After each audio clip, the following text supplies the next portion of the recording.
रस्ते हे विकासाची गुरुकिल्ली आहे असे म्हणतात। उत्तम रस्त्यामुळे दळणवळणाची सुविधा विकसित होते आणि त्यामुळे विकासाला आपोआप गती मिळते।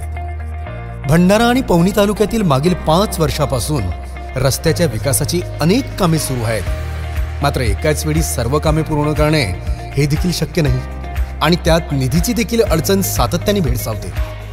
मात्र जनतेला उत्तमोत्तम सुविधा प्रदान करून त्यांना विकासाच्या मार्गावर सुसाट मार्गक्रम करता यावे यासाठी आमदार नरेंद्र भोंडेकर यांनी आपल्या राजकीय चातुर्याचा पुरेपूर उपयोग केला। राज्याचे मुख्यमंत्री श्री एकनाथजी शिंदे साहेब यांची भेट घेऊन भंडारा आणि पवनी तालुक्यातील विकासाचा आलेख मांडला। राज्याच्या विकासाला गती देताना भंडारा जिल्ह्याला देखील विकासाच्या प्रवाहात सामावून घेण्याची गरज पटवून दिली।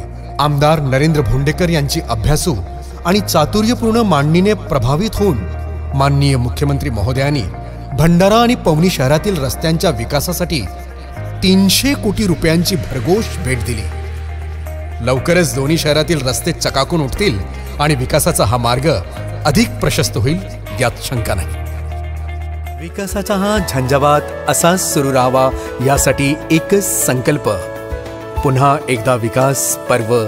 आमदार नरेंद्र भोंडेकरांच्या पाठीशी आम्ही सर्व।